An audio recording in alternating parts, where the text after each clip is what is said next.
Hello and welcome to Sectors Up Close. I'm David Pollard. Today we're looking at European luxury stocks which could be entering bear market territory, and my guest is Liberum Capital's Joachim Klement. Are the long-time darlings of stock market investors falling out of favour? The Stocks Europe Luxury 10 Index, which includes heavyweights LVMH, Richemont and Gucci owner Kering, has lost more ground this week as investors look to a disappointing post-COVID recovery in China, hesitant sales in the US and the prospect of higher interest rates for longer. That recent fall means the index is now down over 20% from its record peak in May, a drop that confirms it's in a technical bear market. While year to date, it is now lagging the benchmark Stock 600 index, if only just as luxury stocks continue to struggle.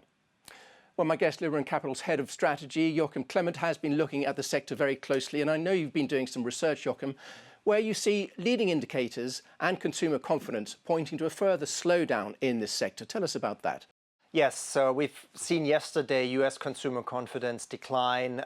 European consumer confidence is also settling down. And that obviously is not good news for any kind of consumer stocks, and the luxury sector is no exception to that. On top of that, when it comes to leading business indicators like PMIs, we do see and anticipate a really tough spot for all kinds of cyclical stocks in the first half of next year. So it's not really the best time ahead for luxury stocks.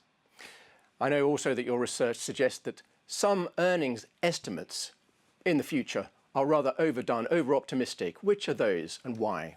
So as a rule of thumb, the bigger the China exposure and the dependency on Asian customers of a luxury stock, the more we think analysts' expectations are still too high. Most notably Kering, which has a huge dependency on Asian, in particular Chinese customers through Gucci, and in particular also for international travel between Asia and Europe, which is still below pre-COVID levels. But also Richemont, another stock that is more dependent on Asian customers than the rest of the sector, and that makes them vulnerable to further disappointments as the Chinese recovery actually stays muted in our view.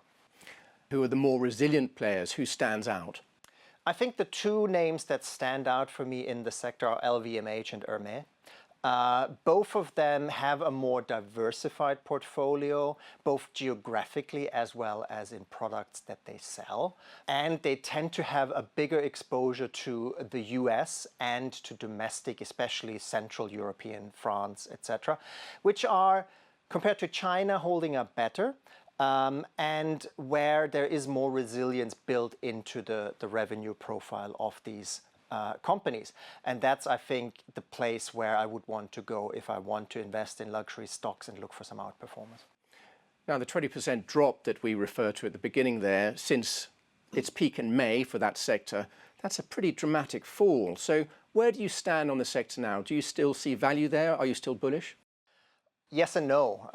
We're still bullish on consumer discretionary. We've always been emphasizing that it's more the lower price tag goods that we like.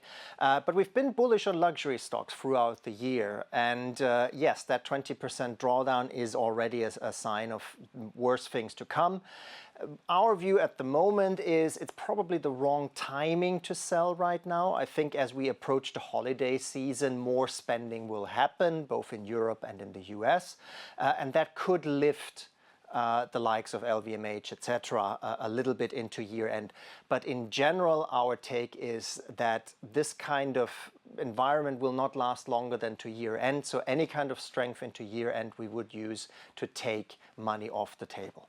Okay, Joachim, thank you so much for sharing your thoughts today. Joachim Klement, Head of Strategy at Liberum Capital, many thanks for being with us. And that is your roundup of the luxury goods sector. I'm David Pollard, and this is Reuters.